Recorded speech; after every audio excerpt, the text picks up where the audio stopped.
Bom dia, boa tarde, boa noite para você que está aí. Essa que vos fala é a Adriana.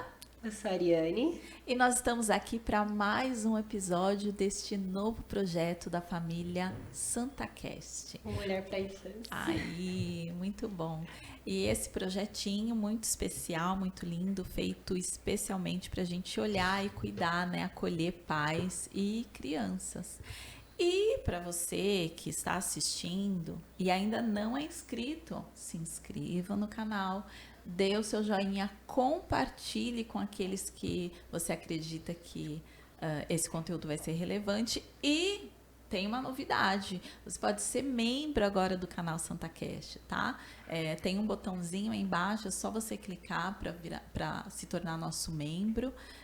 Conteúdos exclusivos e muito mais coisas exclusivíssimas para quem for membro do canal. E além de apoiar o canal para a gente continuar fornecendo conteúdo para vocês. É verdade, é isso aí. E hoje nós estamos aqui com uma convidada maravilhosa, linda, esposa, mãe, empresária, uma super terapeuta, para compartilhar o que você já sabe, né? Compartilhar o crer, o curar, o crescer e o compartilhar na vida das crianças. Querida Maíra, seja bem-vinda. Obrigada meninas, obrigada, é um prazer estar aqui com vocês, falar um pouquinho das minhas paixões, muito obrigada pelo convite. A gente que agradece, né, Ari? Bora começar então? Bora, eu faço a primeira pergunta. Conta pra gente o que é a terapia ocupacional. Bom, eu vou começar antes de contar o que é terapia ocupacional, contar quem eu sou. Sim, claro. Eu acho super importante. Você fez uma super apresentação com jus, já me conhecer anteriormente, mas queria contar um pouquinho do meu percurso para a gente chegar nessa escolha desse encontro com a terapia ocupacional. Então, o meu nome é Maíra Capelaro Galante, sou esposa do Neto, mãe da Beatriz e da Isis, umas queridas que têm me ensinado a cada dia sobre a infância. Acho que a escolha da terapia ocupacional surge num momento bem divisor de águas na minha vida. Eu a vida toda prestei medicina. Fiquei lá 3, 4 anos fazendo cursinho, prestando medicina, até que falei, poxa, isso não é vida. Se eu tô aqui assim, já no cursinho, imagina quando eu estiver na faculdade. Não é isso que eu quero. Eu gosto de gente, eu gosto de conversar, eu gosto de fazer mil coisas. E aí fui fazendo uma jornada mais imersiva, trabalhando com várias coisas, inclusive com recreação infantil. E aí falei, é isso que brilha meu olho, é estar com criança, é rolar no barro, é subir uma árvore, é isso que eu quero. Mas que profissão que fez isso? Eu não sei, não faço a menor ideia.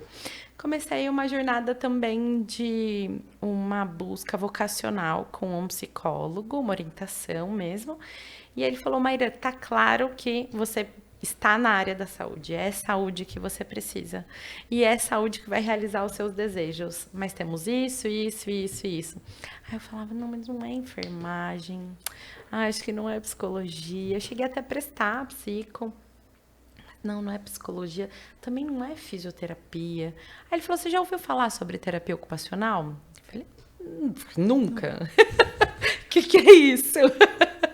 Não faço a menor ideia. Ele falou, e eu morava em Ribeirão Preto na época. E aí ele falou assim, vai lá na USP e pede para observar uma aula. E aí eu fui lá toda, falei, gostaria muito de saber como funciona o curso, quem são vocês, o que vocês fazem, o que é TO. Aí conversei com uma professora na época, que era coordenadora do curso lá da USP de Ribeirão, e ela falou, vem assistir minha aula. Eu falei, tá bom, vou. Quando eu cheguei, era uma roda de mulheres, assim, porque a maioria, desde a fundação da TO, são de mulheres, todas de brinquinho de pérola, delicadas. Eu falei, gente, Eu não sou essa pessoa. Eu falo alto, eu gesticulo. Eu não sei se é isso mesmo. Mas aí, ouvindo o discurso delas, era uma supervisão de estágio. Então, elas estavam em diversas clínicas, espaços, instituições, contando um pouco sobre a experiência do estágio. E aí, eu fui bebendo, assim, do discurso delas. Caraca, é isso que eu quero, é cuidar de gente. O coração fica quentinho, né? Não Daquela emoção. E aí foi a luta pra dizer pra minha família que eu não mais ia ser médica, eu ia ser terapeuta ocupacional. Aí E todo pra mundo, explicar, o que é isso? como é que Eu falei, explica? nem eu sei, mas eu sei que é isso que eu quero.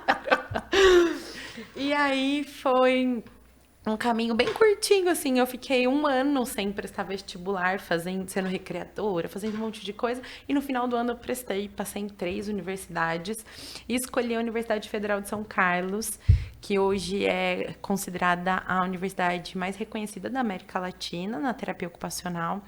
E foi um caminho bem bonito, assim. Então a gente entra realmente sem saber. E a minha turma era uma turma muito diversa. Eu entrei em 2006 lá. Era uma turma muito diversa, de diferentes idades. Então, tinham meninas que tinham acabado de sair do ensino médio, meninas que já estavam também no percurso assim como o meu, alguém que prestava psicologia, outro que fazia assistente social. E sim, nos encontramos e era uma turma 100% de pessoas de fora de São Carlos. Não tinha ninguém que morava em São Carlos. Então, aquilo virou uma família. A gente fazia tudo junto, desde as festas até o estudo. A gente fazia tudo muito junto. E eu tive algumas professoras muito referência na TO. A primeira aula que a gente chega é uma aula de introdução à terapia ocupacional. Ali eu fui descobrindo o que era terapia ocupacional. Mas eu acho, Ari, que até hoje eu me alimento de formas de explicar e de exemplificar o que é a terapia ocupacional. A TO nasce lá em 1917, 18, que ela vai ser reconhecida lá nos Estados Unidos, bem no pós-guerra. Então, mulheres começam a cuidar dos soldados vindo das guerras. E soldados com prejuízos na saúde mental, prejuízos físicos, na reabilitação física mesmo. E aí vem um composto de um psiquiatra que vai entendendo um pouco sobre as ocupações do ser e como trabalhar essas ocupações também melhorava a qualidade de vida das pessoas, em específico com os adultos. Vem uma assistente social e também faz um encontro com esse psiquiatra, e aí eles começam a montar ali o que seria um grupo para olhar para a terapia ocupacional, já desde o primeiro momento com esse nome. Mas foi uma jornada de descoberta, sabe? Eu sempre falo isso para as minhas estagiárias, que terapeutas ocupacionais têm um dom de trocar o pneu com o carro andando. Então começou assim desde o começo. E ela nasce com esse olhar para que nós somos seres ocupacionais. Então, o que são as ocupações? Ocupações é tudo aquilo que a gente faz na vida. A gente dorme, a gente come, a gente se relaciona. Nós somos filhos, estudantes, trabalhadores. Todas essas são as nossas ocupações. A terapia ocupacional, ela vai olhar para quando há uma disfunção nessa ocupação ou alguma dificuldade na funcionalidade daquela pessoa para o dia a dia dela. Então, o que ele é muito amplo, é muito abrangente, mas a gente pode olhar para cada público em específico e entender qual é a função da TO. A função da TO é trazer funcionalidade de volta, mesmo que eu precise fazer uma adaptação, mesmo que eu precise olhar para um contexto social, mesmo que eu precise de estratégias sensoriais para aquela criança ou para o adulto, que a gente estava conversando pouquinho. Então, existe todo um arcabouço teórico que foi sendo construído lá desde 1918 de como a terapia ocupacional trabalha e para o que ela olha. É uma profissão nova, tá há pouco tempo? Desde Pode ser? 1917, 18, vai, que foi regulamentada, 1918. É Então é bastante tempo, recente. mas é recente. Se pensar na história de todas as outras profissões. Exato. É uma profissão recente, por isso que E talvez parece ela não é tão conhecida. conhecida. E para o E Brasil, aí, menos mas ainda. isso também traz uma vantagem, porque quem procura fazer Uhum. não vai ser porque alguém na família já faz, então eu preciso honrar, ou porque eu vi Isso. fulano que faz e eu quero fazer igual. Eu acho que realmente quem tá nessa área porque ama, né? Exato. Então eu acho que é uma profissão de quem ama o que faz, quem ama cuidar, porque é um cuidado, né? É um cuidado. É uma profissão de quem ama cuidar. Eu achei interessante, antes da gente começar, né, Maíra, que você falava sobre esse leque, né? Que é da infância, da primeira infância, e agora até alguns estudos já saindo direcionados para o público adulto Exato. também, né? Exato. Isso em específico da integração sensorial, Dri. Isso que a gente vai falar, né? Isso. A gente tem um caminho ao contrário. A integração sensorial foi da infância para o adulto. Na TO foi do adulto para a infância, porque a gente começou nas guerras. Depois a gente, lá nos Estados Unidos, teve um surto de paralisia cerebral, mas uma outra doença que... Ai, gente, não vou era me lembrar. pólio? Poliomielite, isso. Um surto de pólio na década de 20, de 30, mais ou menos. E aí as terapeutas ocupacionais foram convocadas a trabalhar também com a reabilitação das crianças. Porque aí sim, era uma reabilitação física, era uma reabilitação emocional, mental também. Mas tinha foi esse caminho que saiu do adulto para a infância. Mas hoje eu uso... quando eu vou dar aula sobre TO, assim, gosto bastante desse meu outro papel ocupacional de educar. Eu uso uma imagem muito legal, que é uma árvore mesmo. Então, da onde nasce a TO? Quais são as raízes da TO, olhando para esse contexto das ocupações e como a gente vai desabrochando os galhos em especialidades. Isso. Então, aí as especialidades hoje a gente tem a saúde mental, a gente tem os contextos sociais, a gente tem a reabilitação física, a gerontologia, a pediatria, a saúde do trabalhador. Tem um composto aí, como se fosse as especialidades médicas, desse olhar mais focado das terapeutas ocupacionais para trabalhar com especificidade com cada um dos públicos. Eu estava contando um pouco para vocês que meu caminho foi muito diverso, né, nessa trajetória. Então, eu fiz estágios, a gente durante a faculdade tem diferentes estágios que a gente são obrigatórios. Eu fiz todos os estágios obrigatórios na saúde mental, na reabilitação física, mas a minha escolha na graduação foi trabalhar com contextos sociais. Então, meu mestrado, minha graduação, eu fiz os nossos projetos de pesquisa, participava de projetos de pesquisa, e o meu mestrado foi com meninas moradoras das periferias urbanas e um pouco sobre o projeto de vida delas. Até, inclusive, recentemente no Enem, nessa prova do Enem, a gente falou um pouco, acho que a redação pediu sobre as mulheres, a invisibilidade da mulher. O meu tema do mestrado é justamente esse. Nossa! Eu falei sobre...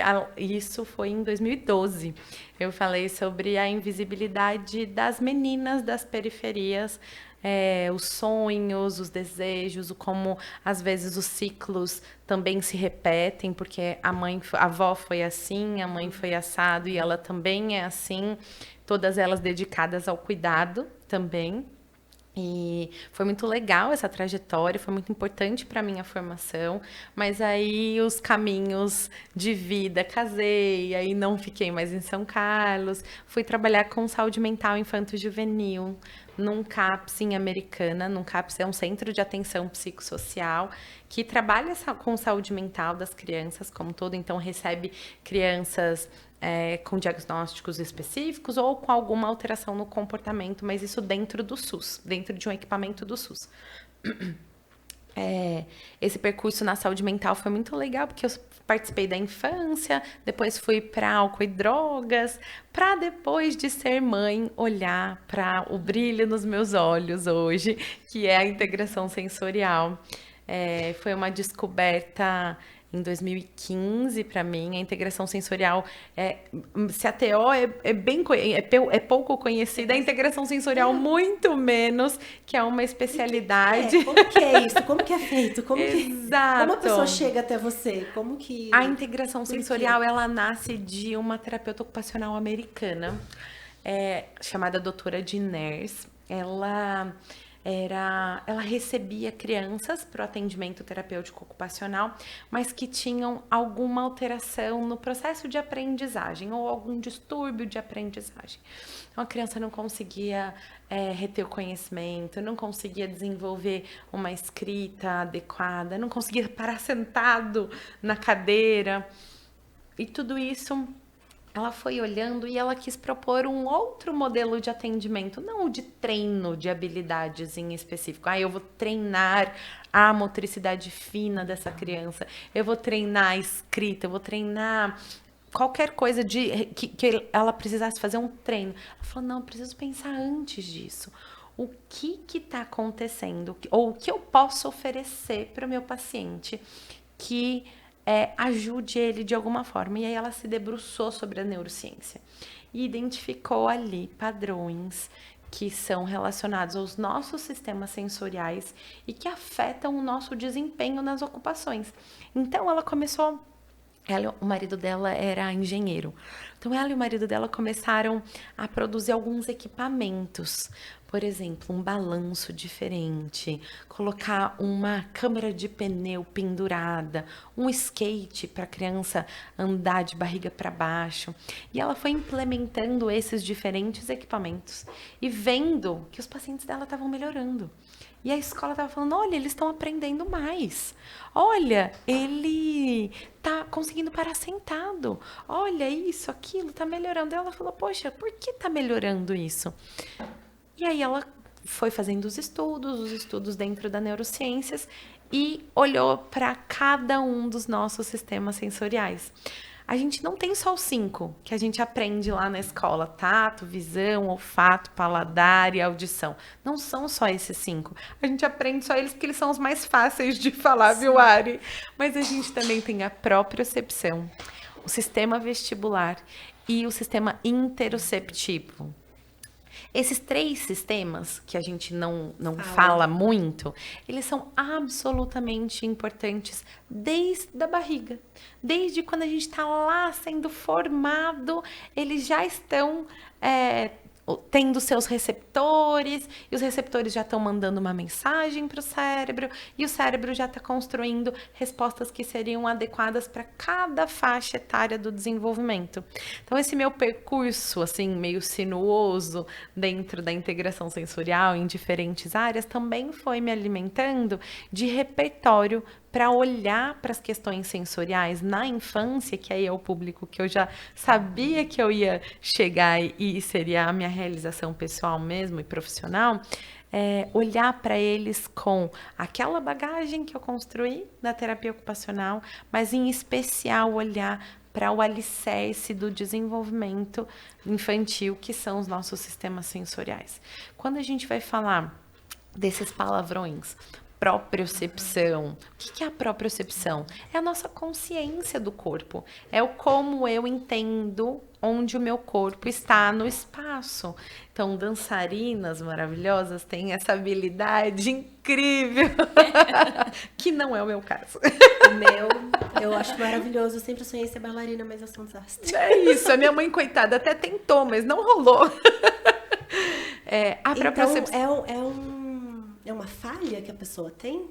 É uma disfunção. A gente não fala de falha, mas é uma disfunção no processamento da informação proprioceptiva.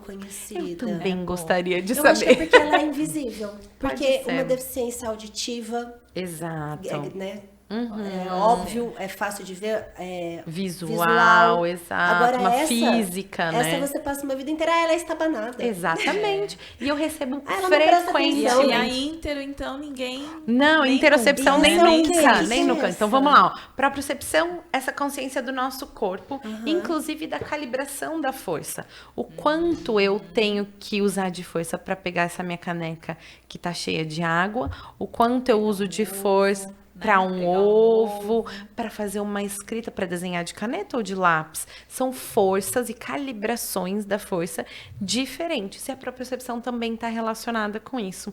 O controle da nossa postura, ou para o quanto eu tenho desse controle postural para desempenhar diferentes atividades, também está ligado à propriocepção. Quando a propriocepção não vai bem, não tem um bom processamento, o nosso cérebro não tem um bom processamento dessas informações, ele chega pra gente, a criança chega, o adulto chega, justamente com esse nome, esses estigmas. Ah, ele cai muito, ele não consegue parar na mesa, ele fica só se apoiando, ele não tem coordenação, aí é aquela criança que não consegue jogar um esporte coletivo junto com os amigos que cai, se estabando. Você tá se identificando? Total. É esse o lugar mesmo. E aí muitas vezes isso passa muito despercebido. Porque é invisível, você Exato. consegue, você é funcional, você consegue fazer, não tem nada que te atrapalhe. Exatamente. Só que você tem uma deficiência ali que te machuca, porque também atenção, mexe com a sua autoestima. Você se sente limitado. Você fala, nossa, mas por que todo mundo consegue pra direita e eu vou pra esquerda? O que tem de errado comigo? Exatamente. E aí todo mundo fala, é que você não presta atenção, é que você é distraída. Exatamente.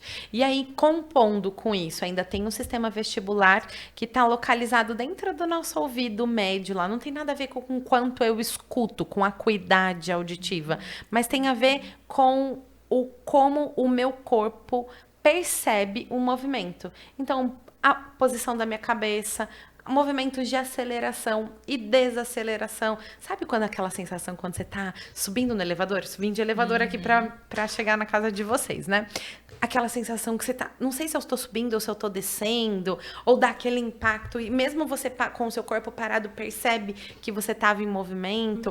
Tudo isso nosso sistema vestibular que processa. A gente tem algumas estruturas. Algumas pessoas não sentem isso, não tem essa percepção. Algumas pessoas ou sentem demais ou sentem de menos. E aí isso também pode ser um prejuízo. E aí o sistema vestibular, na verdade, ele tem muitas funções relacionadas a funções motoras, a nossa praxis, que eu já vou contar um pouquinho para vocês o que significa. Mas o sistema vestibular, ele é muito importante para o desenvolvimento, inclusive para a manutenção da atenção, que era uma coisa que a gente estava falando hoje em dia, que as crianças têm tanta dificuldade. Então, se eu tenho alguma disfunção ali do sistema vestibular, ele também pode causar prejuízo na manutenção dessa atenção. E aí os pais também chegam para mim, mas meu filho não consegue parar numa brincadeira por mais de 2 minutos. O meu filho não consegue prestar atenção, o meu filho não para, meu filho isso, meu filho aquilo.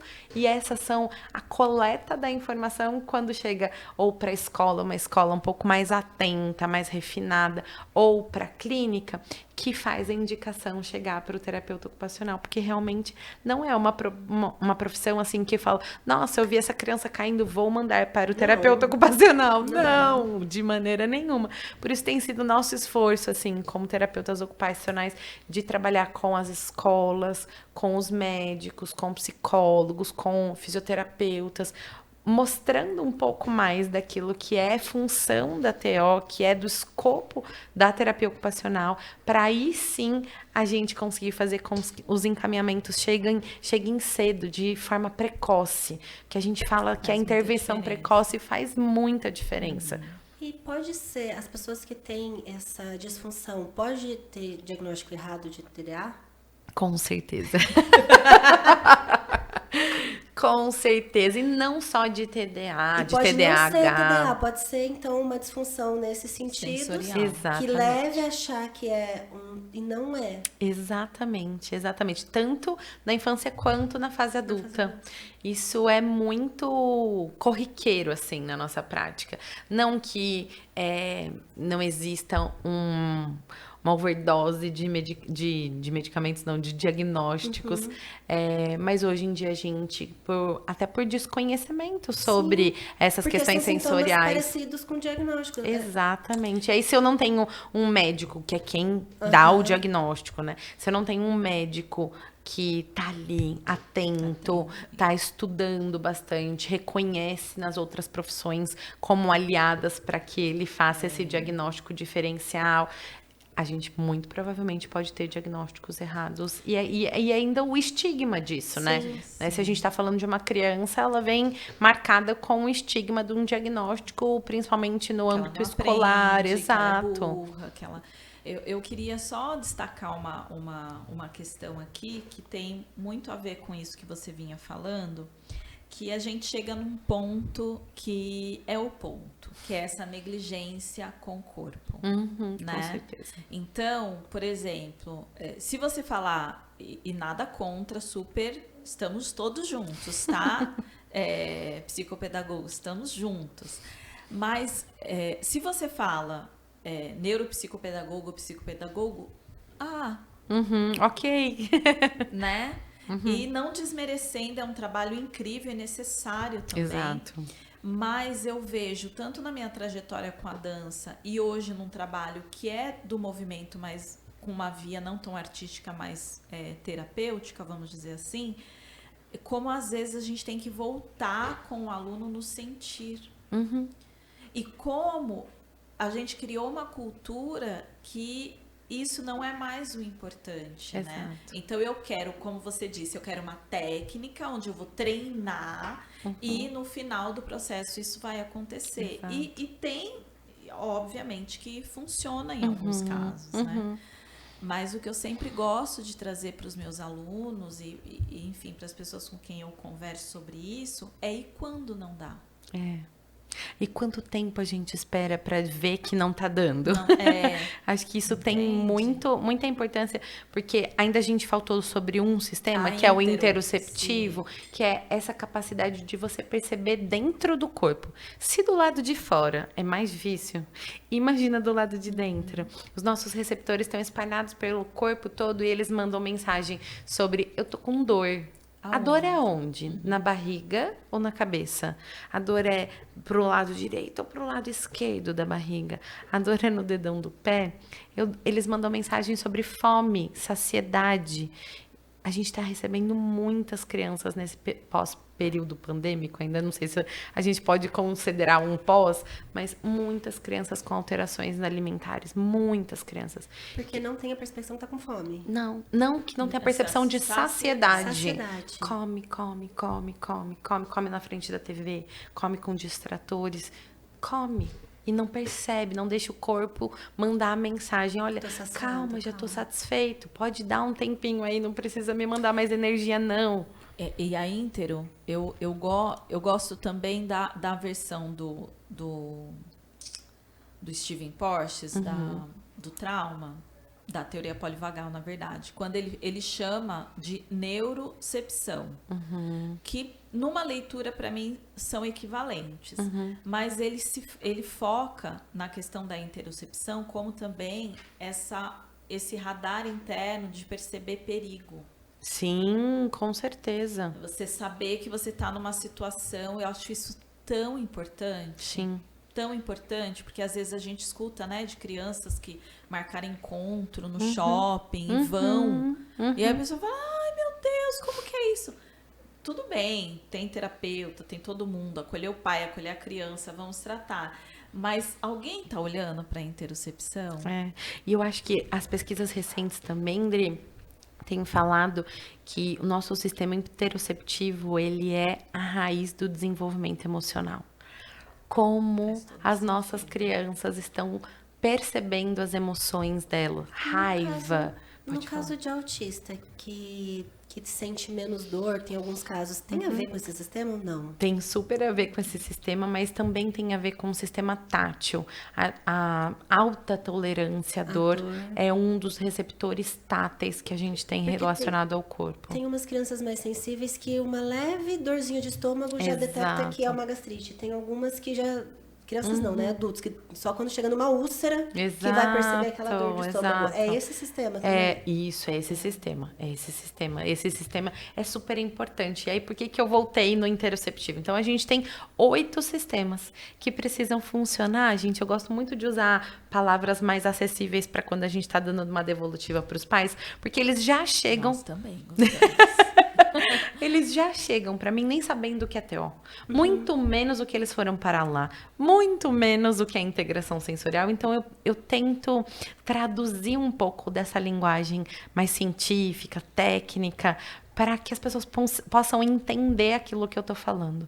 Então, eu uso muito uma figura com os pais, muito legal, que para mim vai fazendo bastante sentido, e aí quando eu tenho conversado com eles, eles me dão esse feedback, nossa, agora eu entendi, que é um relógio. Imaginem as engrenagens, não esses relógios hoje que a gente usa digital e tal, mas aquele do vô, da avó, que tinha as engrenagens que apareciam e tudo mais. Os nossos sistemas sensoriais, eles também são como uma engrenagem. Eles precisam rodar e se encadear e se integrar. Por isso tem integração sensorial. Se integrar de forma coesa. Se eu tenho 1, 2 ou 3 sistemas que não estão aqui, ó, casando na engrenagem, o meu corpo começa a ter comportamentos que não seriam esperados. E são aí que as crianças chegam para mim. Chegam com essas alterações no comportamento. Aí outra figura que eu gosto muito de usar é de uma casa. Eles chegam para mim dando milhões de exemplos de um telhado da casa. Ai, o meu filho não consegue amarrar o sapato, não tem independência, não sabe se trocar, se vestir, se despir, colocar, tirar, não sabe escovar o dente. Ele não deixa escovar o dente, ele não deixa cortar o cabelo, cortar a unha. Ele não consegue aprender na escola, ele vai copiar da lousa, a hora que ele chega aqui no papel, ele já não consegue mais lembrar o que estava na lousa. Meu filho tá super agressivo, meu filho tá super apático, meu filho não sabe brincar, meu filho não se motiva com brincadeiras com brinquedos, meu filho não sabe fazer um simbólico, não sabe fazer uma brincadeira imaginária, ele não brinca que uma colher pode virar um aviãozinho, meu filho tem problemas de alimentação. Ele não come, ele só come coisas de uma determinada cor, ou de uma determinada textura, ou ele não come quase nada, ele está tomando água e pipoca, comendo pipoca. Eu já recebi esse caso. Então, tem muitos exemplos. E a caligrafia também. Motricidade. Mas aí tem algumas coisas assim. Exato. Com 4 anos, meu filho ainda não escreve. Falei, não é para ele escrever ainda mesmo. Ele tem que fazer um monte de coisa antes de escrever. Mas tudo bem, a gente recebe essa família também que fala dos 4 anos. Mas eu tenho que chegar com 10. Ele não consegue fazer uma letra cursiva. E a exigência, a autoestima na escola fica toda afetada. Então, isso é tudo um telhado da casa. Todas essas características são, ou essas dificuldades, esses desafios de participação que a gente vai chamar na TO, elas são relacionadas a esse telhado. Eu posso ter buraquinhos nesse telhado, mas vai ajudar, se eu tenho buraquinhos, chamar só o telhadista? Não, porque não tá ali a raiz do meu problema. Agora, se um médico atento, um fonoaudiólogo atento, um psicólogo atento me manda, um psicopedagogo ou a escola, manda com umas palavras mais chiques, né? Criança apresenta alterações no controle postural. Crianças apresentam... com palavras mais técnicas. Mas ainda assim, não tá na raiz do problema. Quando a gente vai construir uma casa, o que a gente precisa? Para essa casa ser uma casa firme, forte. Um bom alicerce. O nosso alicerce são os nossos sistemas sensoriais. Desde a barriga, desde bebezinho, a gente vai construindo e a gente vai implementando, a gente vai deixando mais complexo os nossos receptores, o como o nosso cérebro vai processando e vai aprendendo coisas. Por isso que a gente tem um caminho do bebê, por exemplo, começar a andar. Ele primeiro vai fazendo algumas posturas, algumas tentativas, vem o engatinhar, aí do engatinhar passa para apoiar nos móveis, esse é o desespero das mães. Até ele começar a dar os primeiros passos, mas porque ele passou por um processo de aprender sobre o corpinho dele, sobre como a cada ação, a cada estímulo ele precisava dar uma resposta. E se a gente não trabalha bem esse alicerce dessa casa, se a gente tenta intervir só no telhado, só colocando lá caderno de caligrafia. O caderno de caligrafia, exato. Exatamente esse. A gente não vai resolver o problema. A gente não vai... A gente pode até dar uma abafada, mas à medida que os nossos aprendizados vão ficando mais complexos e a exigência do meio, a exigência escolar, né, do conteúdo mais acadêmico, a exigência das relações, elas também vão ficando mais complexas e vão exigindo mais do sujeito.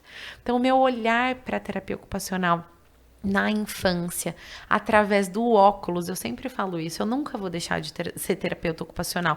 Não existe integrador sensorial, integracionista sensorial, não existe isso. Eu sou terapeuta ocupacional, então o meu olhar é para as ocupações daquela criança. E quando existe uma dificuldade, um desafio de participação dessa criança, é aí que eu vou olhar. Bom, isso tem uma característica sensorial? Isso está ligado ao processamento de algum daqueles nossos 8 sentidos? Isso está ligado a como os sentidos estão se integrando ou não? Aí sim eu vou indicar a terapia de integração sensorial. Caso não seja sensorial, ela pode ser tratada por um terapeuta ocupacional. Hoje, o tratamento em integração sensorial, ele precisa de uma certificação específica. O profissional tem que ter feito um curso, né, que chama Certificação Internacional em Integração Sensorial, que é o que dá base para o nosso raciocínio clínico. Porque, gente, é muito complexo. Pensar, olhar, analisar o comportamento humano e fazer esse raciocínio. Poxa, o que está acontecendo lá do lado de dentro do corpinho dessa pessoa? É muito complexo. E a gente existe... Essa terapeuta ocupacional, a doutora Diners, foi fazendo todos os estudos. Ela foi uma gênia, de verdade. Foi uma mulher à frente do seu tempo. Porque não só ela elaborou a teoria da integração sensorial, como ela elaborou um sistema de avaliação, ela elaborou quais são os equipamentos que a gente usa para acessar esses sistemas sensoriais, e as discípulas delas foram mostrando um pouco sobre como ter uma medida de fidelidade para que essa técnica realmente seja adequada para a criança e faça sentido para o desenvolvimento da criança. Isso que eu ia te perguntar se essa terapia ela tem protocolos pré-estabelecidos, ou se vocês têm, enfim, um jogo de cartas, e aí você vai tirando as cartinhas. Ai, eu queria ter esse jogo, se tiver, me terapias conta. Que são bem estruturadas, bem estruturadas, né? E eu acho ótimo, mas eu particularmente, como profissional do movimento, eu sempre tive muita dificuldade. Sim. Porque a pessoa chega muito múltipla e muito complexa. Então, eu vou lançando mão, né? A TO em integração sensorial tem alguns pilares, tá? Dentro dessa medida de fidelidade. Eu vou contar 2 deles. Acho que, se não me engano, são 11. Mas vou contar 2 deles que são os mais importantes para mim. Aliança terapêutica. O que significa isso? Eu preciso de um vínculo. Para eu propor qualquer coisa para esse serzinho, seja uma criança, um adolescente, um adulto ou um idoso, eu preciso que essa pessoa me identifique como um porto de segurança, que tenha uma troca entre a gente, para que ela se sinta segura para fazer coisas que eu estou propondo. Porque às vezes as coisas são desafiadoras, às vezes as nossas propostas de atividade são desafiadoras. Então, a aliança terapêutica é um pilar muito, muito, muito importante. O outro pilar muito importante é a motivação intrínseca. Então, não existe um protocolo pronto que eu vou falar, olha, hoje eu recebo esta criança e farei esta atividade no balanço e depois iremos para lá e depois para o pula-pula. Não existe isso, não. E quem fala que isso é integração sensorial, me desculpe, mas não é. A doutora Diners sempre disse e sempre trabalhou. Agora eu fui para o Congresso Internacional de Integração Sensorial, que foi fui lá no Rio, e passaram alguns vídeos dos atendimentos dela, e foi incrível poder ver ela atendendo.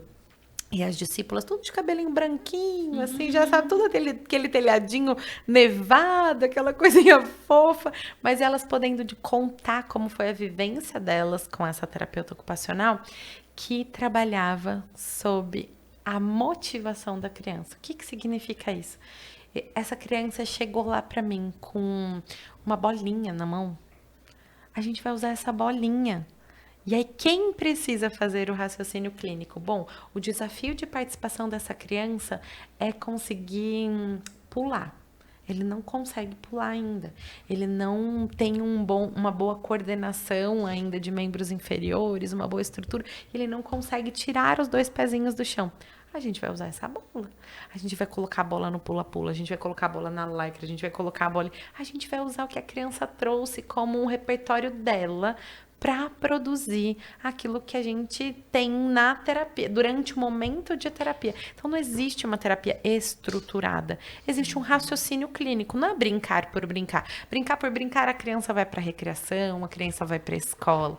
É um brincar pautado em um raciocínio clínico. Né? Exatamente. Num objetivo terapêutico, especialmente para essas crianças que têm alterações no processamento das informações sensoriais. Então, esse nome que a gente chama hoje, eu não gosto muito da forma como a gente traduziu isso para o Brasil, que ele vem com uma conotação de um primeiro termo que, quando a gente fala, todo mundo arregala o olho, que é a palavra transtorno. Quando a gente fala transtorno, é um transtorno para quem está recebendo essa palavra. Mas ela se chama transtorno do processamento sensorial. Atualmente, a gente já tem falado sobre disfunção. Aí eu gosto um pouco mais. Disfunção do processamento sensorial. Porque, na verdade, é isso mesmo. É, né? Isso, exato. Mas essa palavra transtorno pesa. Mas foi a linguagem homogênea para que tanto os profissionais da saúde, as escolas e os terapeutas ocupacionais estivessem falando da mesma coisa. Uma coisa que é importante falar também é que quando existe esse diagnóstico do transtorno do processamento sensorial, ele é tratado com a terapia de integração sensorial, não com estimulação sensorial. São coisas diferentes. Chegou no link. É exatamente isso. Deixa eu fazer uma pergunta que eu ainda tô curiosa. Vai, conta. Por que esses 3 sentidos não são falados? Eles foram descobertos, eu não sei como que se faz a pergunta, recentemente ou aceito pela medicina. Eles foram juntos com a audição?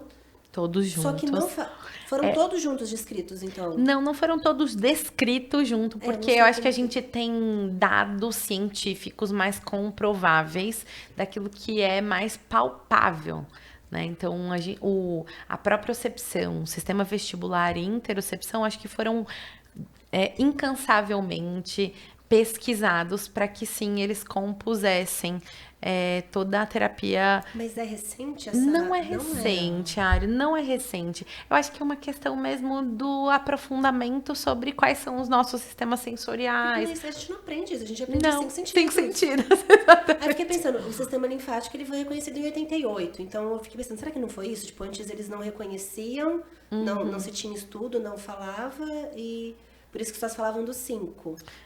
Esses, será que não foram estudados, pesquisados e reconhecidos? Mais recentemente? Pode ser, mas eu acho que não é num passado tão recente assim. Eu acho que é um pouco mais então anterior. Falta de conhecimento. Eu acho que é falta de divulgação desse conhecimento, né? Por isso que a gente tá aqui. Porque também... aí a gente volta naquela questão, Ari, né? Acho que a gente conversa bastante, que é essa negligência do bottom-up, né? Porque é sempre tudo... Top-down. Top-down, top-down. E essas experiências, elas são importantes. E a gente vai percebendo que não dá conta. Acho que sempre é isso, né? A ciência, ela tá aí nesse sentido. Poxa, a gente estava aqui, mas tem um público aqui que a gente não tá conseguindo entender. O que será que é? E isso é muito, muito bonito, né? Mas falando sobre, então, super quero saber isso. Estimulação sensorial, integração sensorial. E uma outra coisa que eu acho que é importante a gente dizer é porque, às vezes, você que está em casa, diz, mas é só criança com diagnóstico ou, como está sendo chamado agora, crianças atípicas. E você tirar também um pouquinho essa névoa, né? Legal.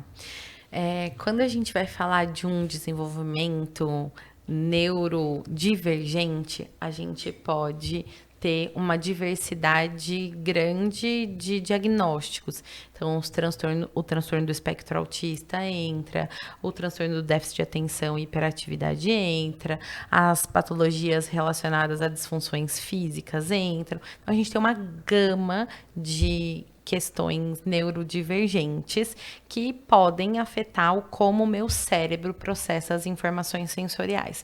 E nisso a gente tem muita pesquisa e muito embasamento para falar, olha, hoje 84% das crianças que estão dentro do espectro autista apresentam disfunções sensoriais. É um número muito grande. 84%. É um número muito grande. É quase todo mundo, mas é um número muito grande. Específico. Então, a gente não descola quando existe um diagnóstico do transtorno do espectro autista, que existem questões sensoriais que estão impactando o desenvolvimento daquela criança e dela alcançar o mais alto potencial que ela puder.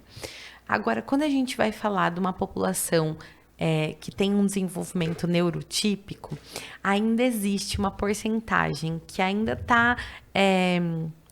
Eu acredito que ainda é bastante, tá? Mas de 15% a 30% da população mundial podem ter transtornos do processamento das informações sensoriais. Podem apresentar alguma disfunção sensorial. E a doutora Dineres, ela foi classificando esses padrões de disfunção. A gente tem hoje algumas nomenclaturas diferentes, mas todas elas olhando para a mesma coisa e fazendo o mesmo raciocínio. Sabe quando a gente fala de linhas de pesquisa que vão nomeando a mesma coisa, mas com nomes diferentes? Só para arrumar Exato! Só para a gente ter mais dificuldade ainda de processar a informação. Mas existe isso hoje, então a gente vai falar sobre alterações que estão relacionadas à percepção do estímulo sensorial, alterações que estão relacionadas à reatividade sensorial, que é o quanto o meu cérebro percebe de quantidade daquele estímulo. Lembra quando você falou assim, a pessoa percebe pouco ou percebe muito? Essa reatividade, eu gosto muito de uma amiga que fala, ela dá esse exemplo num vídeo dela, e eu sempre levo isso para os meus pais, assim, para entender, para eles entenderem o que eu tô falando, o que é quantidade de informação sensorial. Então, imaginem um copinho de tequila, aquele pequenininho de shotzinho de tequila, essa xícara e um copo de whey, que agora todo mundo usa copo de whey, né? Imaginem que esses 3 copos são cérebros. O copinho de tequila eu demoro pouquíssimo tempo, com pouquíssimo líquido para transbordar. Esse copo, um tempo médio. O copo de whey, muito tempo e muito líquido, muito estímulo. Então, esse cérebro é um cérebro hiperreativo. Esse cérebro é um cérebro hiporreativo.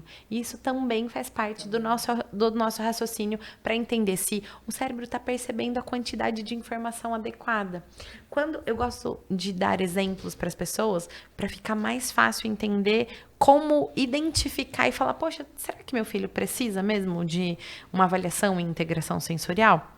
Mas aquelas crianças no tato, que são hiperreativas, elas têm uma super dificuldade com toque, com beijo, com abraço. Aquela criança que vai te abraçar e vira de ladinho assim, ou da cabeça, sabe? Pra beijar. Que não gosta da boca da pessoa tocando o rosto dela. Limpa. Exato. Limpa. Que é uma criança que tem dificuldade na alimentação. Come só um tipo de textura. Ou come só um determinado tipo de alimento. Eu gosto muito de alimento crocante. Ou mais pastoso. Ou precisa misturar tudo para eu conseguir mastigar minimamente e ingerir. Ou uma criança que, por exemplo, às vezes tem uma dificuldade gigantesca de cortar a unha, de pisar na grama, pisar na areia. Nossa, ela para cortar o cabelo, pentear. Que ela falava que doía muito. E um cabelo lisinho. Doía. E ela dói, tia. E dói, a sensação é de dor. Porque imagina que esse copinho enche tão rápido, que é como se tivesse um elefante pisando dentro da cabeça dela, falando, isso é aversivo, isso é ruim, isso não é legal, tá demais pra mim. E esse processamento dessa informação vai ficando cada vez mais aversivo e essa criança vai deixando de fazer cada vez mais coisas. Então, aí ela já não deixa mais pentear o cabelo, aí depois ela não quer escovar o dente, aí não deixa cortar a unha, não quer brincar de tinta na escola, porque pode ser que suje as mãos e eu não gosto das minhas mãos sujas, não pisa na areia, não pisa na grama. Então, esse é um cérebro que está o tempo todo em alerta. E às vezes, Ari, as crianças chegam para mim assim, meu filho tá muito agressivo. A escola me chamou 3 vezes, que ele bate em todo mundo, que ele não quer fazer nada. E aí a gente vai analisar o comportamento. É um comportamento de um cérebro hiperreativo, porque ele precisa se proteger desse mundo que tá muito difícil para ele. Então, ele não quer que ninguém toque ele. E aí, se alguém toca, ele desce o pau. Ele não quer fazer uma atividade na escola, porque a professora só propõe coisas que ele precisa sujar as mãos. Ele não quer ir para o parque, porque o parque é de areia. E olha quantos prejuízos essa criança vai tendo, quanta falta de experiência, de repertório sensorial, de socialização ela vai perdendo, porque ela não está conseguindo processar adequadamente a informação. Então, não é uma mágica. Não é mágica, a gente não joga um pozinho de pirlim-pim-pim quando as crianças passam da porta para dentro, mas é um processo que a gente vai ajudando esse cérebro a perceber com estratégias sensoriais que talvez o tato não seja tão aversivo. A gente não fala sobre dessensibilização. Não existe essa palavra na integração sensorial. Mas existe uma acomodação daquele estímulo. Aquela criança vai conseguindo, porque a gente entrou com um outro estímulo sensorial que ajuda ela a regular, entender que talvez aquilo não seja tão ruim. Ou até que vai ser ruim, mas que ela tem estratégias para suportar. Por exemplo, vou pintar com guache. Sujei minha mão, eu posso ter um papelzinho aqui do lado para limpar minha mão, não preciso me desesperar e tudo mais. Mas esse é um processo, né? É muito difícil, às vezes, para os pais entenderem... Primeiro tem que entender que a criança se sente incomodada. Que já é... Como assim se incomodar? Primeiro tem que respeitar... para de frescura. Para de frescura é o que a gente mais escuta, né? Então, primeiro tem que levar em consideração que o que a criança sente é verdadeiro. Exato. Não é uma validar, manha. Validar. Validar. Aí, a partir do momento que você valida o que ela... Aí você vai pensar em estratégia. Como que eu vou lidar com isso? Então, se te incomoda, ok, eu vou validar que te incomoda. Então, eu vou te deixar uma alternativa para você fazer depois que você se sujar, tem aqui como você resolver. Exatamente. E aí, a gente falando, então, sobre se um profissional, por exemplo, identifica um profissional na escola, identifica que aquela criança está com essa dificuldade, vamos continuar no exemplo do guache, com essa dificuldade de participar daquela atividade porque ela não gosta de se sujar, ou porque ela fala, vamos pintar, carimbar a mão, que aí vai ajudar ela a perceber mais e ela vai aprender que não é tão ruim. Não é por aí esse caminho.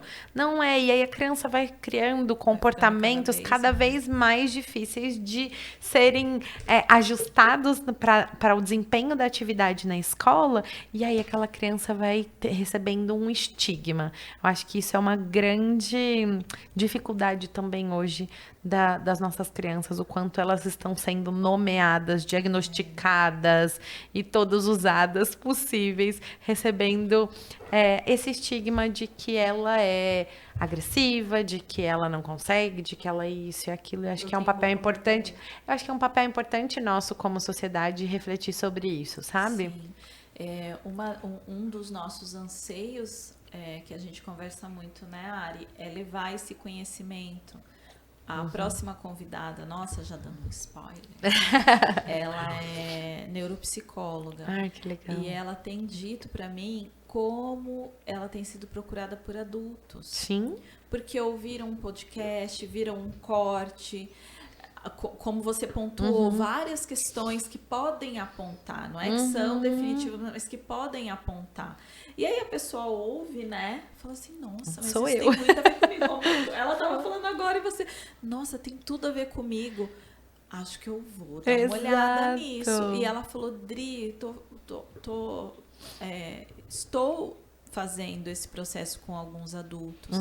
E as pessoas já vêm assim. Exatamente. Entender? Às vezes com um aspecto emocional abaladíssimo, muito isolada, já retraída, só no mundo dos jogos online, porque nos relacionamentos estão prejudicadas, ou essa palavra que eu gosto muito, disfuncional, porque foram estigmatizada desde criança, desastrado, não aprende, não sabe escrever, olha só, letra horrível, esse garrancho, nananã, você é cheio de frescura. Isso é cheio de frescura.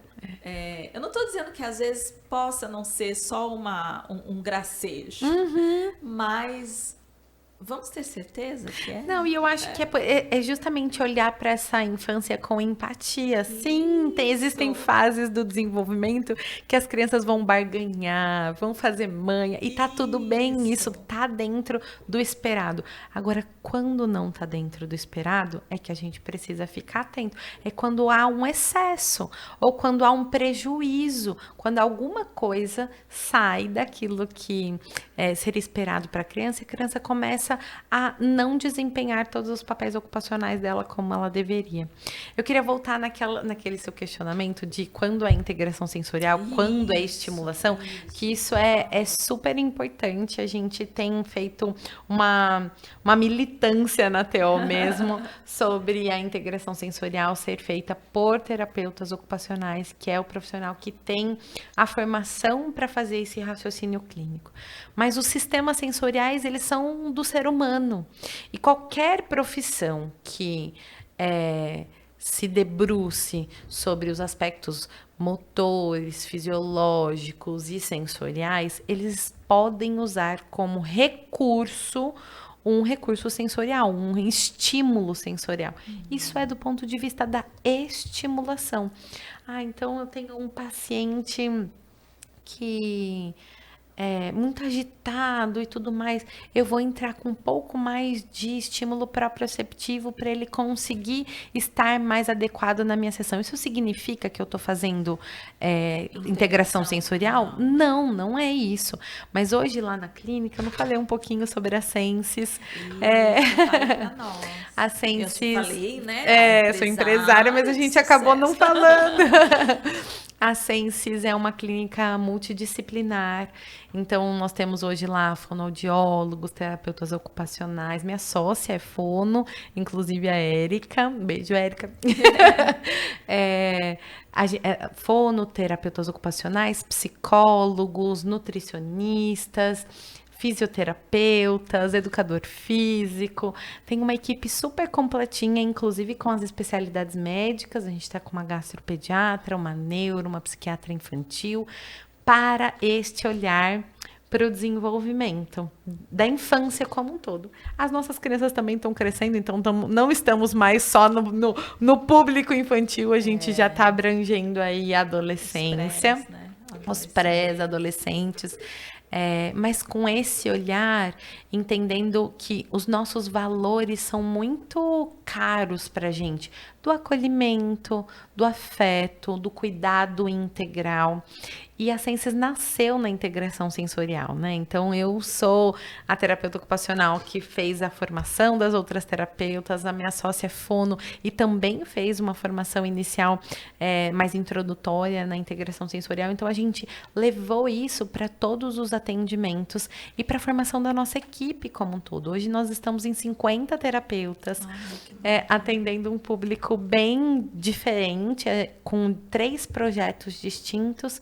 Um projeto mais específico para crianças autistas ou para crianças que necessitam de uma intervenção comportamental mais intensiva. Um projeto para seletivos alimentares e para dificuldades relacionadas à alimentação. E o projeto da saúde, que são todas essas especialidades atendendo mais de forma ambulatorial. Em todos os atendimentos, os sistemas sensoriais são validados. As nossas terapeutas já são capazes de perceber se, por exemplo, o meu paciente precisa de um pouquinho mais de estímulo proprioceptivo para conseguir fazer uma atividade sentada na mesa. Isso não significa que ela está fazendo integração sensorial. Significa que ela foi orientada por uma terapeuta ocupacional, que aquela criança responde bem daquela forma e ela está antecipando para a criança um estímulo que vai dar suporte para ela desempenhar as funções que ela precisa.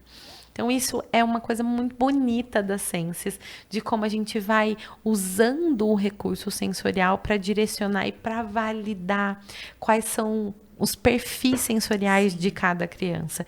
Isso é super importante.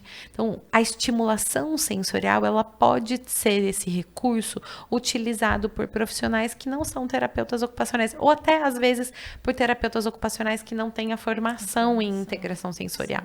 Então, essa é a distinção. A gente não quer fazer como eu posso dizer, um mercado que circule uma reserva de mercado, era essa palavra. Uma reserva de mercado todos os sistemas sensoriais são da terapia ocupacional. Não, esta técnica, essa abordagem da integração sensorial que tem pautado num arcabouço teórico, num raciocínio clínico, essa sim é feita por um terapeuta ocupacional. Mas os recursos sensoriais somos de todos nós, porque nós somos seres sensoriais. Né? E a gente precisa, inclusive, que os outros profissionais saibam sobre esse nosso raciocínio clínico. Eu gosto muito quando você me provoca assim, mas como assim? Ninguém sabe, ninguém viu. Não, é revoltante, porque eu sou da área da saúde. E a primeira vez que eu ouvi a palavra, que nem sei falar o nome, propriocepção. Propriocepção. Aprenda depois. Foi com 34 anos quando eu tive o diagnóstico de síndrome da deficiência postural. Antes disso, eu falei, gente, como eu sou da área da saúde? Como que eu nunca ouvi falar nisso? Como? Nunca. Sim. Inclusive, você estava falando agora da questão da alimentação. Eu falei, gente, eu não aprendi. Não falamos sobre isso. Eu sou nutri. Ah, que legal! E aí, quando a gente fala sobre seletividade, seleção alimentar, a gente nunca... Eu nunca fiz esse raciocínio eu tava aqui assim, como assim isso não é falado? Pelo menos... Pois é, Ari. Não chegou até mim. A minha sócia, inclusive... E aí dá uma indignação, você fala... Gente... A minha sócia e uma terapeuta ocupacional... Eu vejo muita gente dizendo, não, porque o filho não come porque o pai não come.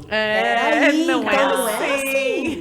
Então, às vezes, eu poderia estar falando, repetindo esse absurdo. Eu já repeti esse absurdo. Sim. É claro que a criança não come, os pais não comem. Calma, agora você acabou de me falar que não é assim. Não é assim. A gente precisa assim, olhar. Meu Deus! Eu preciso estudar.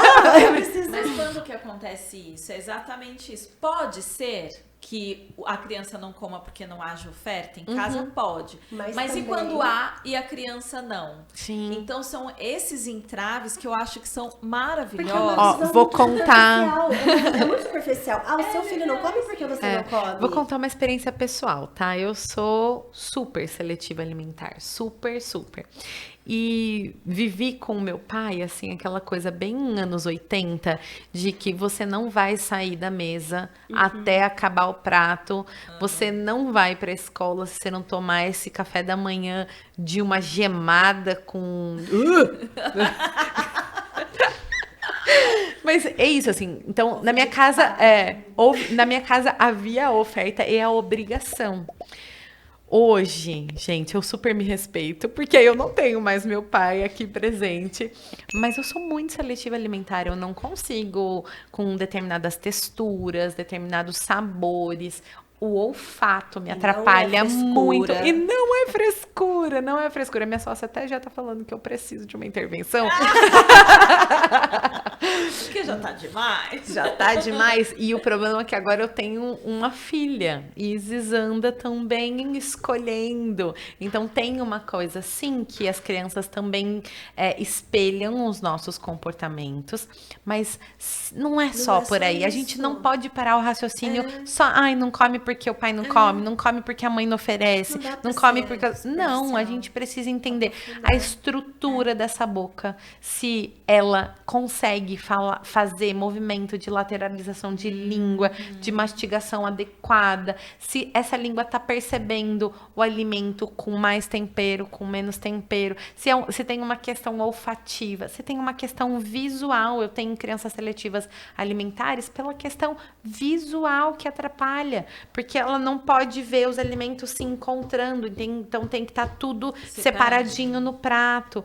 Então, a alimentação é um campo incrível, incrível. Por isso que a gente fez um projeto específico agora para seletivos alimentares e para crianças que estão apresentando compulsão alimentar também, porque é uma análise que precisa ser feita com um raciocínio muito abrangente e não só de um campo de especialidade. Então, a gente tem as nutris, as fonos, as psicólogas, a gastropediatra e a terapia ocupacional olhando especificamente para a alimentação. É um mundo, gente, é um mundo. Porque eu penso assim, tô aqui ouvindo você falar, Maíra, e eu tenho me debruçado muito, muito, muito a respeito tanto da estimulação sensorial com o meu trabalho. A área é minha aluna. Ai, que delícia! Então, a gente usa bolas texturizadas, tecido, enfim, tem toda umas... E toque. Eu gosto muito do toque humano. Uma pele tocando a outra pele com respeito e com acolhimento. E também tenho me debruçado muito a questão dos efeitos do trauma no sistema nervoso, principalmente o autônomo. Inevitavelmente a gente chega e precisa estudar neurociência, enfim, é uma coisa que não para. Meu marido fala, Dri, quando você vai parar de estudar? Eu falo, não dá, não dá. Justamente por isso que você falou, por essa complexidade, mas o que isso gera na prática?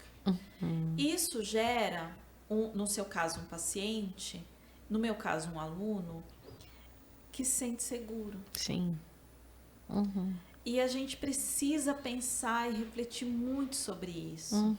Eu gosto de uma frase daquele autor, o Gabor, que é um estudioso da questão do trauma, que ele diz assim, não é a queda da criança que causa o trauma, é o abandono que ela sentiu quando ela caiu, a falta de acolhimento que ela teve nessa situação. Então, se a gente pensar, né, poxa, as crianças passaram por uma pandemia. Exato. Adultos que tinham mais recursos, muitos sucumbiram, não deram conta. Sim. E ainda estão tentando... Catando os caquinhos. Os cacos. Sim. Você imagina uma criança que, de repente, ela se viu, não vê mais avô, não vê mais avó, não vai mais para a escolinha, não desce no parquinho. Exato. Eu sei de condomínios que passaram aquela fita de zebrada no parquinho. E as crianças ficaram cada vez mais sem estímulos. Sim. Então, é uma insegurança. E, às vezes, os pais também em casa, aflitos. Às vezes teve perda na família. Exato. Então, essa sensação de segurança, ela precisa ser resgatada, né? Sim.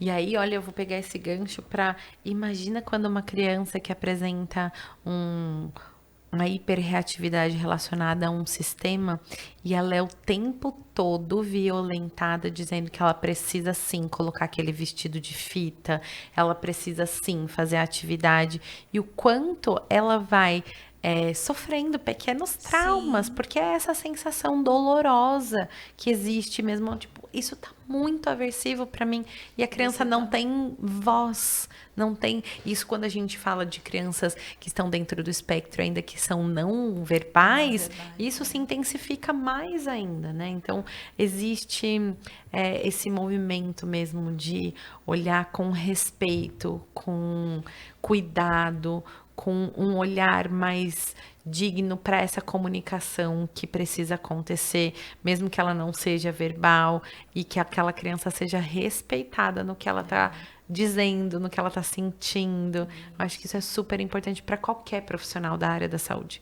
Qualquer. E a gente não está aqui querendo dizer que tá tudo livre, tá tudo valendo, Imagina. é de qualquer jeito. De maneira nenhuma. Não é isso, né? E nem querendo colocar as crianças numa redoma de vidro, de proteção, não é isso.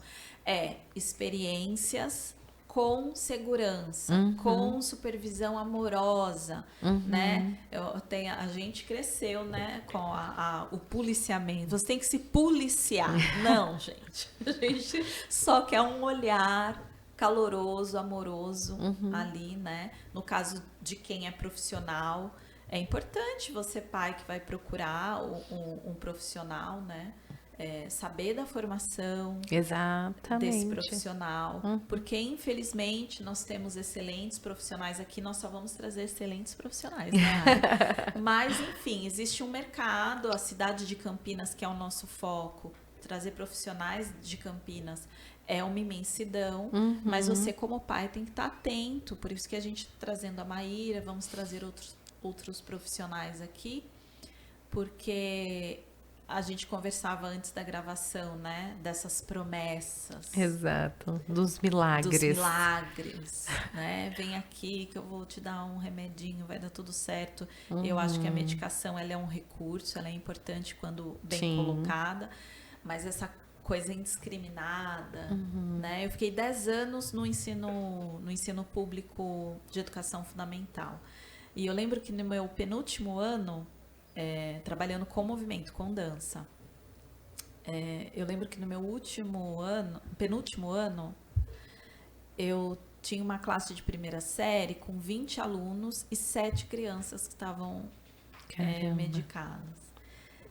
E elas estavam anestesiadas, e eu trabalhava com movimento. Sim. Então você via aquela criança que era para estar subindo na janela e você falando, desce daí, completa, a criança estava anestesiada, era essa a palavra, assim. E a gente precisa ter muito cuidado com isso, né, Maíra? Eu acho, Sindri, que a medicação, ela é um recurso muito importante. Em diversos momentos da vida, né? Não só na infância, mas na fase da adolescência, nós como adultas, como idosos. É um recurso importante, mas ele precisa ser muito bem avaliado.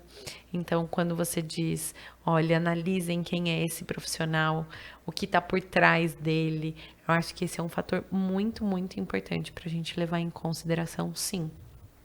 Hoje, como o seu público chega até você? Os pais procuram, eles vêm com encaminhamento de algum profissional? Como normalmente funciona? Acho que tem diferentes vias, tá? Mas as mais tradicionais são o encaminhamento médico. Aí a criança tá com algumas alterações, os pais percebem alguma coisa e vão ou para um neurologista ou para um pediatra mesmo. Os pediatras têm sido uma conquista, porque antes era, cada criança tem o seu tempo, fica tranquila, mãezinha. Cada criança tem... Isso me sobe um sangue até aqui, assim, ó. Mas eles têm sido uma conquista de já, nessas consultas de rotina, conseguir identificar alguns pontos e já fazer o encaminhamento para um especialista. Só abrir um parênteses nisso que você falou. Eu estou terminando uma pós de neuropsicomotricidade. E eu falei no primeiro encontro, eu fiquei muito curiosa, e é um dos motivos desse podcast, porque tem muitas mães na formação. Que pessoas legal. Que não vão trabalhar, mas que têm filhos com diagnóstico. Sim. E que ouviram. Então perderam janelas importantes. Não, mãezinha, tá tudo bem, tá tudo certo. Cada criança tem seu tempo. Eu tive uma professora nessa pós que ela fala uma frase que eu gosto muito, que ela diz: cada criança tem o seu ritmo, mas tem um tempo para cada coisa. Exatamente. Nossa, adorei sua professora. Já quero falar com ela. Não, mas é porque tem sido realmente um trabalho intenso mesmo de que os profissionais médicos que estão ali vendo a criança uma vez no mês até 1 ano, e aí depois de 1 ano já espaça para 3 vezes, de uma vez a cada 3 meses, mas eles estão ali, são eles a nossa ponte para conseguir identificar sinais precoces. E hoje a gente tem escalas estruturadas que você faz só um check se a mãe tá te trazendo. E assim, eu falo isso muito para as mães que chegam na clínica, assim, vocês têm um sexto sentido muito aguçado. Você sabia que algo estava acontecendo, você só não sabia o quê. Que bom que você chegou, que bom que foi esse momento que chegou. Mas então essa via pode ser via médicos, desde o pediatra aos especialistas. Pode ser via escola. Escolas têm sido parceiros super importantes, principalmente num pós-pandemia. Acho que as escolas sofreram muito também, né, gente? Com as oscilações, híbrido, não é híbrido, o ajuste, o que é uma aula online, que escolas que antes nem trabalhavam com computadores, os professores precisando fazer as adequações ali. Então, as escolas sofreram muito nesses últimos 3 anos. E eu sinto que as escolas estão gritando por ajuda. Porque as crianças, depois desses 3 anos, são crianças diferentes.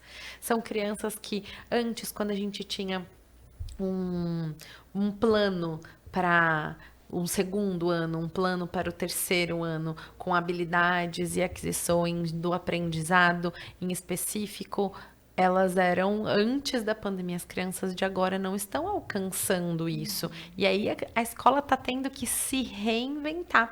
Inclusive, o CDC dos Estados Unidos foi a primeira vez em muitos anos que refez alguns marcos do desenvolvimento e avançou a idade, inclusive porque as crianças não têm mais esse repertório, não tiveram, né, ao longo desses 3 anos, um repertório de estímulos para que eles alcançassem os marcos do desenvolvimento ideal. Gente, você tá ouvindo? Isso é muito importante, porque faz parte desse acolhimento que a gente está falando aqui. Exato. Nessa formação que eu estou finalizando, tem muitas psicopedagogas. Legal. E coordenadoras de prefeituras, de cidades pequenas, que chegaram com essas crianças e a fala delas, Maíra, não estamos mais conseguindo alfabetizar. Exato, é isso. E agora? Porque existem pré-requisitos para alfabetização. E as crianças, chegam lá. Agora a gente sempre teve esse movimento no Brasil dessa alfabetização acontecer de maneira cada vez mais precoce. Então, aquele pai que eu contei para vocês, que meu filho com 4 anos não escreve o 9, eu falei, meu senhor, ele não tinha nem que estar pegando no lápis ainda. Ele precisava subir numa árvore, mas a gente tem uma exigência, né, do ensino, que as crianças comecem a se alfabetizar ali com 5 ou 6 anos. Mas isso era antes, quando a gente ainda tinha uma estrutura desse estímulo. Agora as crianças não tiveram uma preparação para desenvolver as habilidades acadêmicas necessárias, que são a ponta da pirâmide. Aqui na base da pirâmide, eu tenho os nossos sistemas sensoriais.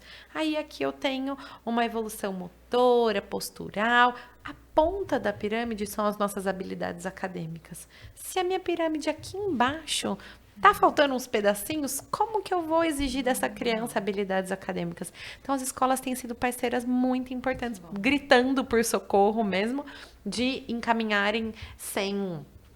na verdade, nenhum diagnóstico necessário, não precisa, mas percebendo esses comportamentos, que foram alguns que eu nomeei para vocês, do como as crianças chegam do telhadinho lá da casa, mas as escolas podendo perceber isso.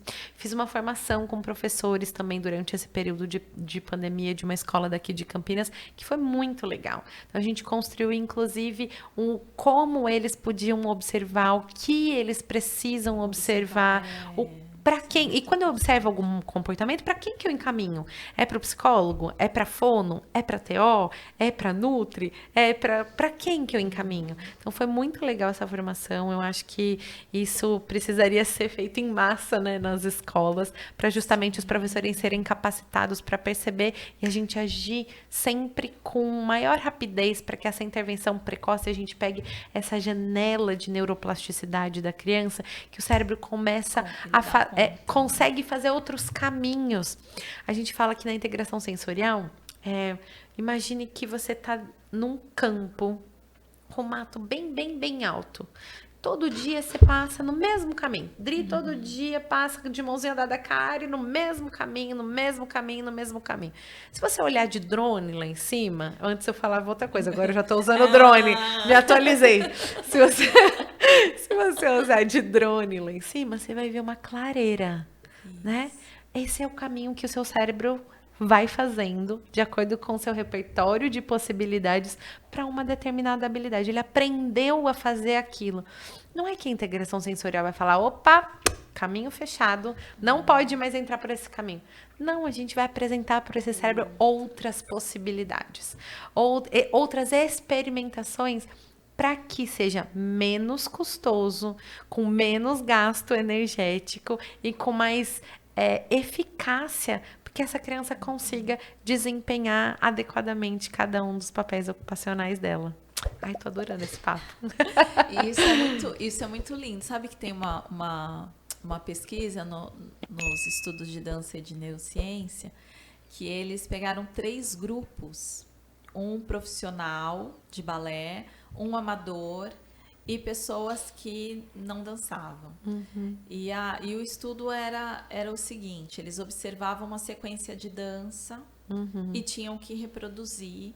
E era feito, então, uma leitura das regiões que ficavam mais acesas. E o que acontecia com os profissionais, as áreas eram bem luminosas, mas eram menos...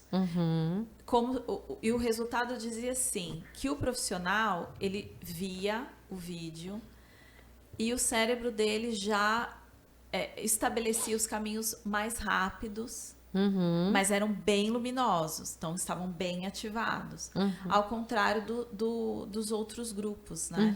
Então a gente percebe que essa eficácia, gente...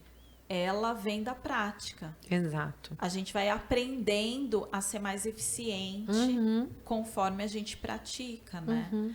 Ah, mas e aí, Adriana? E os outros grupos? Os outros grupos, eles demoravam mais tempo, eram mais áreas, ele estava gastando um pouco mais até eles conseguirem consolidar. Não, é aqui, agora, né? Na hora da execução tinha um maior gasto de energia também. Às vezes a gente está muito no lugar da atenção, né? E ela é importante, muito importante. Sim. A atenção. Mas não é esse lugar da hipervigilância. Eu me preocupo porque às vezes eu vejo as pessoas falando de atenção, mas elas estão falando de hipervigilância. E são estados diferentes. Sim. Eu lembro que você falou da questão da criança que está com o sistema nervoso hiperativado, né? E às vezes as pessoas estão nessa situação e elas estão achando que elas estão atentas, mas elas estão hipervigilantes. E aí, por que eu estou trazendo essa questão para a gente já ir caminhando para o final? Por isso que você fala... Eu já. Agita ali, ó, 10 minutos. Poxa, eu ia falar uma coisa tão legal. Porque você disse que esses caminhos da integração, que ela vai dando mais possibilidades, mas elas não ficam numa superfície de hipervigilância. É como se todo esse conhecimento ele fosse entrando num módulo automático para economia de energia. Exato. E isso é o que nós queremos. Exato.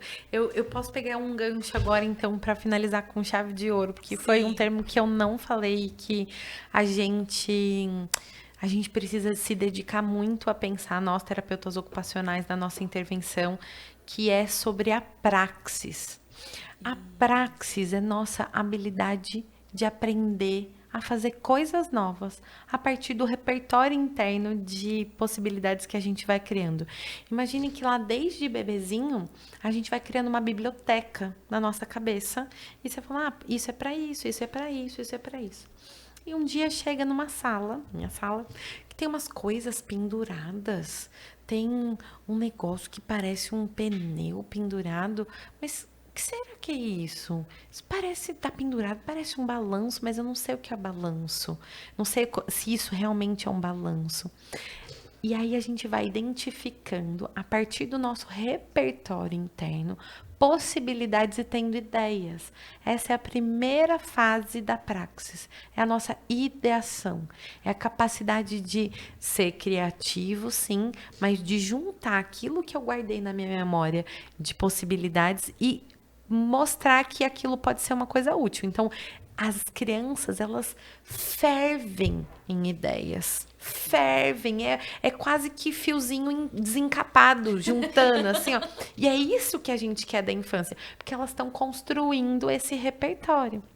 Depois da ideação, a gente vai para uma parte do sequenciamento das ações. Para eu balançar, para ver aquele negócio pendurado na sala da Tia Má, para eu balançar, eu preciso saber que como eu quero balançar e quero atingir um objetivo. Como eu subo, como eu faço e assim termino o meu objetivo. Então, eu preciso sequenciar com começo, meio e fim da minha ação. Só que para saber isso, né, tá vendo que é toda uma cadeiazinha. Eu preciso saber como eu planejo o meu corpo, planejo o meu motor para executar aquela ação. E por fim vem a execução. Imagina que o tempo todo as crianças estão vivendo isso e que na pandemia a gente acabou com o repertório de possibilidades de criação, né, de possibilidades, porque ou elas ficaram nas telas, ou elas ficaram na casa sob cuidado de pais que precisavam trabalhar online. E a gente não está recriminando, eu não recrimino vocês, pais, por isso. A gente não tinha como ter controle.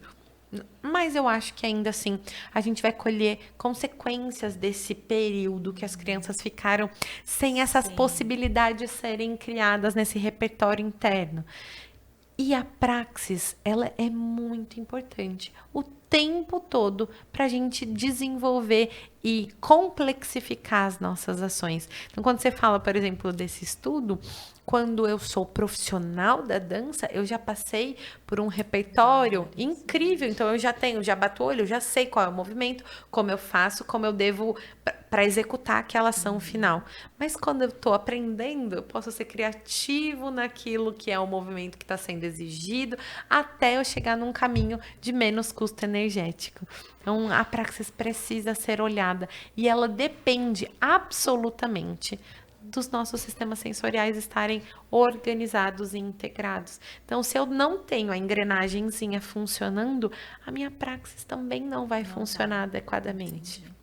E nisso que você falou, assim, não querendo me prolongar, a G tá lá já com a plaquinha. Mas eu lembro que a gente conversou um pouco sobre a questão do ócio, a Ari também trouxe essa questão, e é algo que eu prezo muito no movimento restaurativo, que é a prática que eu trabalho e desenvolvo, que são as pausas, né? E a gente vinha falando sobre pausa, sobre ócio, e você percebe isso também dentro. Qual que é a visão da terapia ocupacional da Maíra a respeito da questão das pausas? Né? Eu acho super importante. É o tempo que a criança tem para colocar em prática o que ela tem aprendido, o que ela tem ganhado de repertório.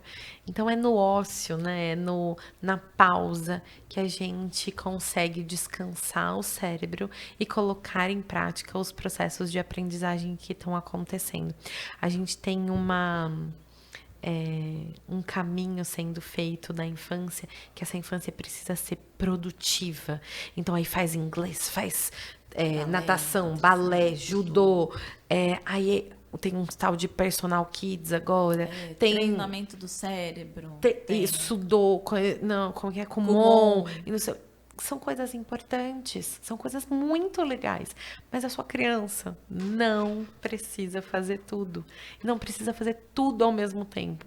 A gente pode perceber os perfis de criança, ou se você quer dar um suporte maior em algo que ainda não está tão legal, escolha junto com um terapeuta ocupacional, inclusive, que pode analisar essa rotina dessa criança e adequar ela ao que seria esperado para aquela faixa etária. A infância é um momento muito que a gente semeia para colher na nossa fase adulta, sim, mas a gente não pode pecar pelo excesso, porque nas pausas onde a gente consegue colocar os nossos aprendizados em pauta.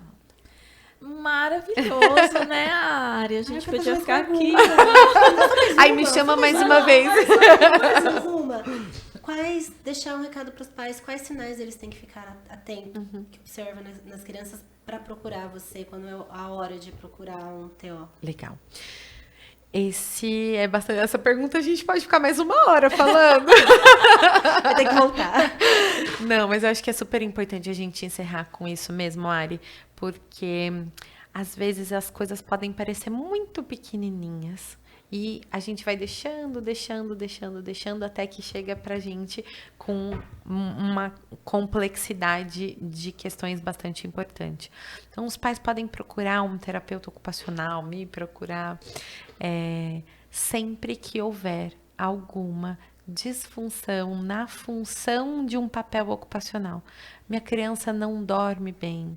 Minha criança não come bem, minha criança não brinca, minha criança não se relaciona, a minha criança não tem um bom desempenho escolar ou não está conseguindo adquirir algumas habilidades escolares. Sempre quando há algo do comportamento, da saúde emocional da criança, mas quando há algo que não esteja acontecendo como deveria, naquela sensação, poxa, meu filho não tá diferente das outras crianças. Exato. Tá diferente das outras crianças. A professora me falou isso, mas não sei se é isso mesmo. Procure um terapeuta ocupacional. A gente faz sempre uma avaliação abrangente e compreensiva. Eu não vou focar especificamente só na integração sensorial. Eu vou olhar como terapeuta ocupacional para cada uma das características que essa criança precisa desempenhar e que esteja adequado à faixa etária dela. Maravilha! Eu acho que que eu vou ter que voltar. A vai ter que voltar, né? Ari, só para falar de sintomas. Eu adoro. Podemos super conversar. Esse foi só uma introdução. Porque esses sintomas, assim, geralmente a gente associa a um transtorno. Mas vai ou num neuro, vai num psicólogo. Sim. Não pensa. Eu não pensaria, eu não tinha esse conhecimento. Eu não pensaria num com certeza. Com certeza. E é esse caminho mesmo que geralmente a população faz. Causa, né? Você não vai tratar o sintoma. Exato. Porque infelizmente, na medicina, muitas vezes a gente vê tratando só os sintomas. Exatamente. Mas o que está levando aquele comportamento? Por isso que o remédio vai tratar o sintoma, mas a gente tem que procurar a causa, né? Exatamente. E aí o TO vai trazer a causa, né? Vai lá na fonte, porque que tá assim. Adorei. Fazendo esse raciocínio. Maravilha. Já fica aqui o convite para uma próxima, viu? Eu queria te agradecer. A gente presenteie os nossos convidados com um rolon aromático, já que a gente falou tanto de sensações sensoriais. E eu achei ótimo, porque eu falei, a Maíra tem cara de rosa. Eu tô de rosa. Então, muito obrigada. Muito obrigada. Que delícia, gente. Eu agradeço muito o convite. Acho que esse movimento que vocês estão fazendo de olhar para a infância dessa maneira abrangente é lindo e precisa ser divulgado. Essa é a nossa intenção, né? Maíra, muito obrigada. Obrigada a vocês. Como que as pessoas te encontram? Papai e mamãe assistiram ao nosso vídeo e falou, gente, eu quero esse lugar. Legal. Vocês têm algum canal direto? A gente tem o Instagram da clínica, que é o @senses, com IS no final, infantil. A clínica fica aqui em Campinas, na Avenida Barão de Itapura, 3197. Os nossos contatos estão todos lá no Instagram, então é só ir para lá, mandar um direct ou acessar mesmo o WhatsApp por lá, que podem procurar a gente, marcar um acolhimento comigo. Essa primeira conversa, ela é justamente para entender quem é essa criança, qual é a demanda da família, e aí sim a gente dá um direcionamento. Às vezes pode não ser com terapeuta ocupacional, pode ser com outro profissional da clínica, mas que a gente faz essa conversa inicial, que a gente chama de acolhimento, que é super importante. Maravilha! Para você que ficou aí conosco, deixa o seu like, se inscreva no canal, envie esse vídeo, gente, para todo mundo que você conhece, porque esse é um tema importantíssimo. E às vezes se você se identificou dentro da fala da Maíra e acha que, nossa, talvez tenha alguma questão aí, procure a Senses, então, tá bom? E eu não posso deixar de dizer para você, vira membro do nosso canal, ajude o nosso trabalho a continuar, né, Ari? E a gente chegar a mais pessoas. E a gente termina com o nosso ritual, Ari. Seria nosso ritual, nossa coreografia. Nosso ritual coreografado, né? Vamos conosco, então, Maíra. Crer, curar, crescer e compartilhar. Gratidão para vocês. Meninas. Beijo, até o próximo.